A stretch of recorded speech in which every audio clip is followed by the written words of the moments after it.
What is up, YouTube? Making a little walk around video of my schoolie conversion. Been working on this thing all weekend. It's been about 20 degrees out here. It's a little bit nicer today. It's about 30 degrees. I'm starting to get burnt out on it, not gonna lie, but that's just how a project goes when you take something on this big, especially if it's your first time and you've never done it like me. So I'll start off with the headlights. These are mini H1 projectors that I retrofitted in there. I painted the chrome factory lenses black. And I have LEDs in there. I actually had to cut inside there to fit them because the LEDs have fans on there. So if you buy those LED bulbs, be prepared to cut some stuff. We'll move down. We've got the paint matched fog lights. They're just mounted on the steel bumper. This is a move bumper. It's one of the more affordable steel bumpers. I think I paid like $500-600 for it. This thing was white before. I actually spray painted this whole thing a couple months ago when it was warmer. I don't recommend that.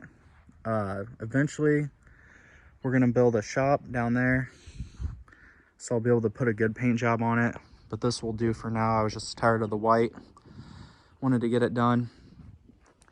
Got the solar panels up top. Just got those bolted in last weekend. All the LEDs up there are smoked. It's my big light bar. And then on each side, notice, let me zoom in, got a little camera. And I've also got one in the back center. And that's to avoid blind spots while I'm driving. Plan on doing some towing with this too, so I wanted to be able to see around me. So this is actually the cheapest door I could buy from Menards. And I actually just painted it with the bus, painted the trim black, which I need to touch it up. But yeah, it's probably not my favorite part. I might end up upgrading it. Something a little bit more thick and weatherproof. So as you can see here, I've done a lot of custom work to fit this door in. It actually used to be one whole step lower, and there used to be 3 steps at the top. I cut it all out. You could see the grass when you looked in there. And I mounted this right here. This was actually originally the bottom step, which used to be down here. And just made a nice level platform there with the treated 3/4 board. You can see I've got the solar panels bolted in. That was one hell of a project, drilling those holes. I did not want to self-tapper them in. I was kind of worried about going down the highway and having them blow off because this is actually a fiberglass roof. So this way they're bolted in. If I need to ever replace one of them, I've got them all on bolts, so I easily take them on and off and not waller out the holes. This thing has lights everywhere. Got a light there, a light there. Same with the other side. Undercoated everything underneath and cleaned it all up. More lights back here. And this is a custom bumper that I built. So I'll go over each light. These are my reverse, oh, I got some paint on there. Need to get off. These are my reverse lights. This is a license plate light. And this is the actual like vehicle reverse light. So these are on a switch, so that way I'm not blinding people in town. Got my trailer brake connector and lights. That's a 7-pin, and then I've got the 4-pin. This has a 6.0 LS engine.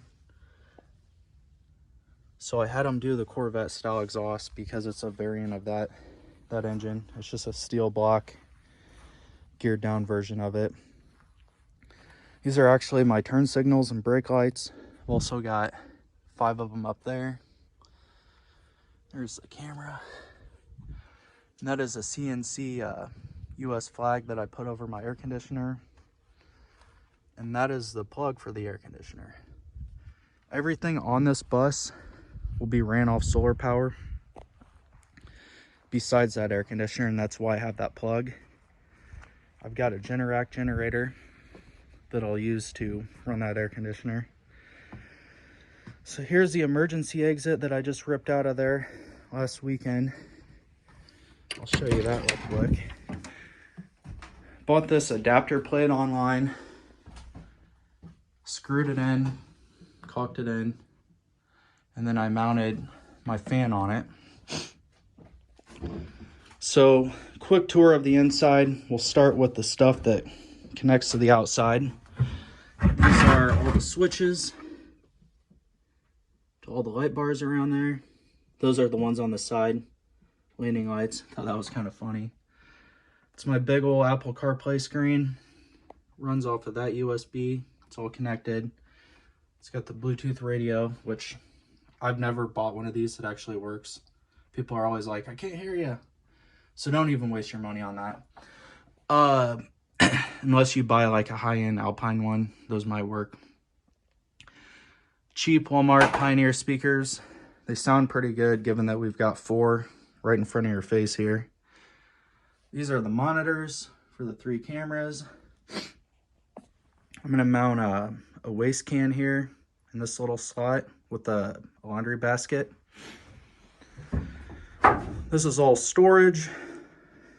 And right where I'm standing is obviously the entrance. Got a little helper here. Hey, what are you doing? Huh?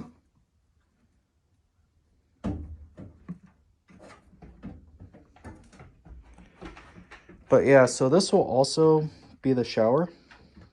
And I'm not really going to take showers in here very often, but it's an emergency backup shower.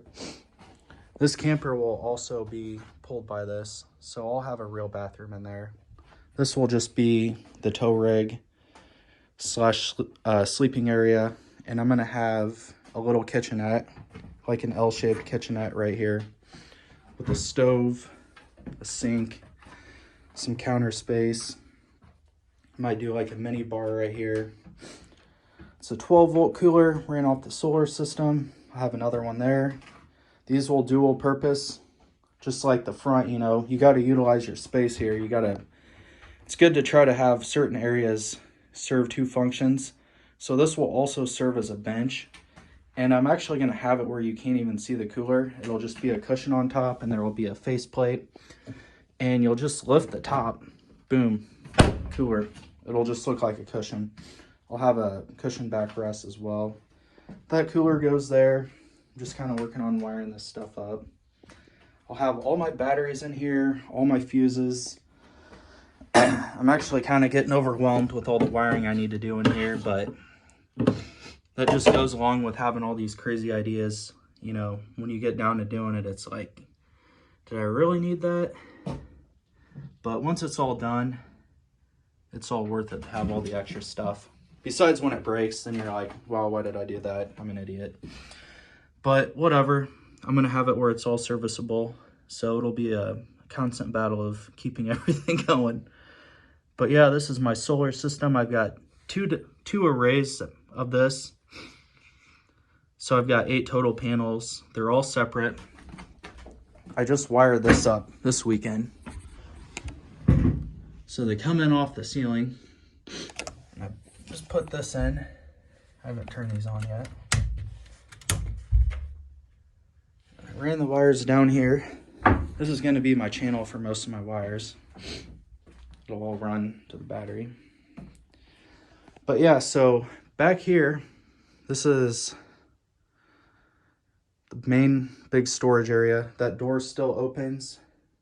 The part that isn't painted will not open with the door, just the bottom portion. And that'll access this big storage area. Above this storage area, if you notice, I've got these brackets all the way across. See them on both sides.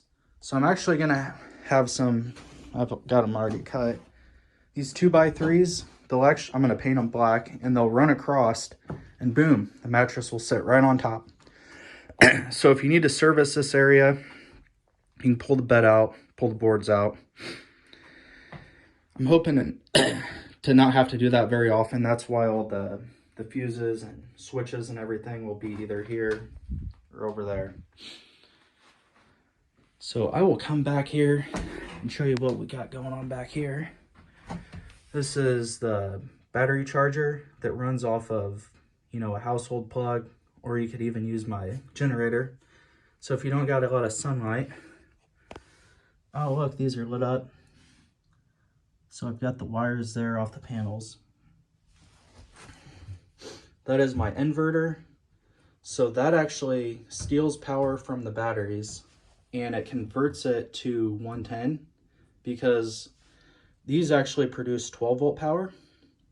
So to get it to 110, which is, you know, like your household outlets, you need one of those. So that'll basically run just a couple things.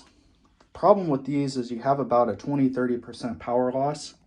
So you want to have most of your stuff on a DC 12 volt. That's why the coolers are 12 volt, all the lighting's 12 volt, the fan's 12 volt, like all, I think I have like close to 30 things that are all 12 volt and only 3 things that are 110. And those 3 things are the TV that'll mount right in there. And the only reason I'm doing that is because the 12 volt TVs are extremely expensive and they have bad reviews. I don't think the LED 110 TV will suck that much power to justify paying over $500 for a 32-inch TV with bad reviews. And then I'm gonna have the second thing that'll run it, that'll run off of it, is this.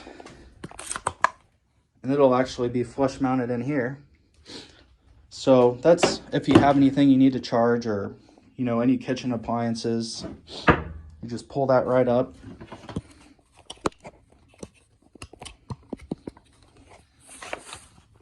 It's got the USBs. It's got 3 sockets. You don't have to have it all the way up. You're just using the USB. And then the last thing, which this is just for show, it is a heater, but I'm not going to use it as a heater. I'm just using it for the fireplace portion, just to have a little mood lighting back here.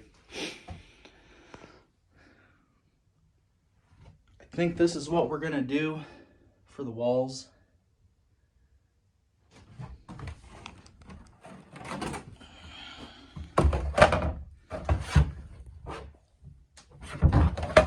Have to glue these on. And then lastly, like I mentioned, these will be 3 seats here. I don't know if I mentioned this will be a 3rd seat. And then we'll also have a seat here. And about where this cooler's at, probably more, about right here, we'll have a little table, the seat there. So we'll be able to seat 5. This seat will actually be where you can rotate it 180 degrees in case you want to sit down and enjoy the view. Not the view here, but the view while you're driving. And then you can turn it back around and have a little booth dinette. So yeah, that's my schoolie project. I will keep you guys updated. Hopefully I can get this sucker done by the spring or summer. I'm tired of working on this. Definitely overcommitted on it, but hey, we're gonna get it done. Gotta finish what you started, right?